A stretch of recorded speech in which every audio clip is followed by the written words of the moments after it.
Can we agree that whether it's $1,000, $2,000, $5,000, or $10,000, it can change your life? Let's have an intellectual conversation about savings. When it comes to savings, there's so many different savings accounts. I plan on maxing out my savings. But to start at the very basics, the only way that you're able to save is, one, you have to be managing your finances. Two, you have to be bringing in a substantial amount of income to even be able to save, right?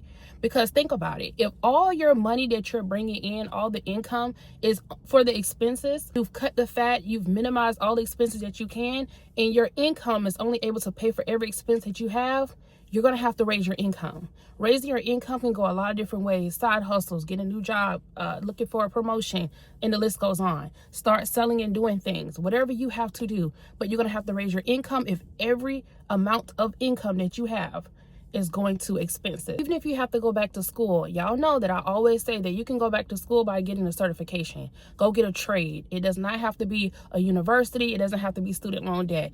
Trades pay great money, okay? And definitely if you're in a high-paying industry. However, savings. In order for you to save, you're going to have to make sure that you have some sort of income that is not for expenses. Save as little as $5, $25, $30, whatever you're able to save, that's what you want to save. When birthdays roll around, when holidays roll around, and your family send you cards and they have money stocked in them, this is the time that you want to save that money. There's different type of saving accounts. The most common is a traditional. A traditional savings account is great to have, but think of it as you're just putting money in it, right? You're not able to leverage the money that you're putting into your savings account. If it's a traditional account, you're just putting money into that, right? So for example, in a traditional savings account, this is where I have my emergency fund at. Emergency fund could be $1,000, $5,000 or more. Your car maintenance, you could take if you're saving up for a home. You could take, that's what you would use like for a traditional savings account. It's money that you have put aside, one, in case of an emergency and something were to happen, or if you're saving for something short term. Renovations in your house.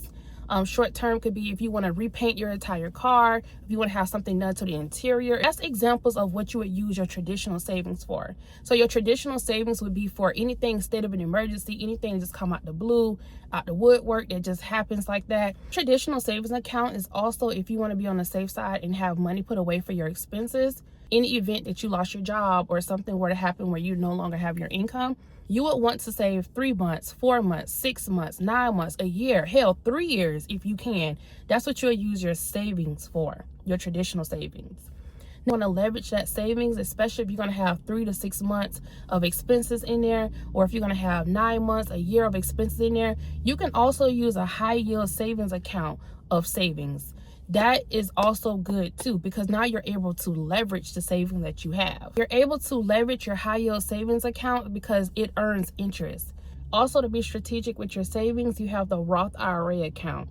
Now with your Roth IRA account, you may have heard of this, but this can go a couple different ways. This Roth IRA account, this is a tax-free. Any money that's earned is completely tax-free, which is why we love Roth IRA accounts. Your Roth IRA account, the only thing about it, it has a max, right? So it does cap. Most time it caps at $7,000. Roth IRA is great because it's completely tax-free. So you can withdraw this. Now you may want to allow it to accrue. And so let's be clear. We're not just saving just so we can watch money in the bank.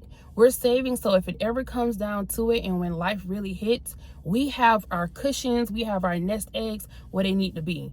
So your Roth IRA is great because it's completely tax-free. So when life happens and you need to pull some of that money, it's tax-free. It's similar because it is a savings account, but they have different benefits. They have different perks. Now, to even go even further, if you want to maximize your savings and leverage your savings, you have inside the Roth IRA account, you have different things that you can invest in. Within your Roth IRA accounts, you also have index funds. You have ETFs. Perks and benefits are not going to change. However, the main focus is once you have your finances managed and you have them where your expenses is getting covered and you have your expenses on auto and you're able to save your emergency fund that you feel comfortable with, you're able to save also 3 to 6 months expenses, or if more, whatever you feel comfortable with. Once you get to that point, then that's when you need to look at your Roth IRA account, your high yield savings accounts. Don't rush yourself where you have to throw all this money at it. Just take your time. So if you're only able to save $25 a paycheck, $15 a paycheck, $30 a paycheck, that's fine. There is no race. You just do your due diligence in managing your finances, sticking to your budget, checking your accounts, making sure you're not getting overcharged or overpriced for things, and save accordingly, because you'll be surprised how much it's going to accrue, how much it's going to compound. Now, the one that I love a 401k. If you are a 9-to-5, you have a job, your job should be offering you a 401k option. A lot of times your employer will match whatever you contribute. So for example, if you get paid bi-weekly and you say that, okay, every paycheck I want to have 4% going to your 401k, you can do that. Your employer will match the 4% that you already have going to your 401k. Free money in the bag, because they're going to match you. When it's time for your quarterly raise or your yearly raise, if you increase your 401k, if you want to increase your percentage to be 6% now instead of the 4%, you can do that as well. And if your employer matches your 6%, again, more free money. This is your long-term retirement account. 401k is great. But even if you don't have a job, you can go and get your own 401k as well. So if you do content, or if you're a sole proprietor of the sort or whatever, you can have your own 401k that you can invest in. Now, this is not sponsored, but y'all know I am huge. I am big on Fidelity and I'm big on Empower.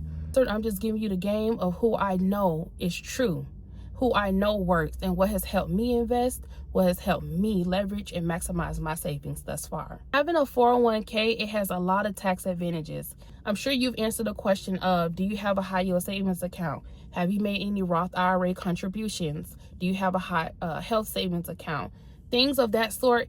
It's because it has tax advantages. So Roth IRA account is great. Your 401k accounts, for years, I thought it was only one way. I thought it was just you have a traditional savings account, you have your nice little nest egg over there, and you A-okay. Until now, when I'm learning more about my finances, I'm managing my finances, and I'm on my debt-free journey, I see what are the advantages of having a high-yield saving account. What's the advantages of having a Roth IRA account? What's the advantages of having a 401k account? There's advantages everywhere. Of course, you want to be educated. You want to be knowledgeable into anything that you invest your money in. Look at the perks, look at the pros, and look at what is going to be best for you and your lifestyle and your setup. Please do not be hard on yourself if you're only able to save $2 a paycheck, $5 a paycheck. If you're only able to save $1.50 each week, something is always going to be top tier and high ranked than nothing at all. I commend you for contributing into your savings, because you're thinking longevity, you're thinking future. Anything can happen at any time. I'm telling you, take it from me. So be strategic with your savings. Life can happen at any given moment.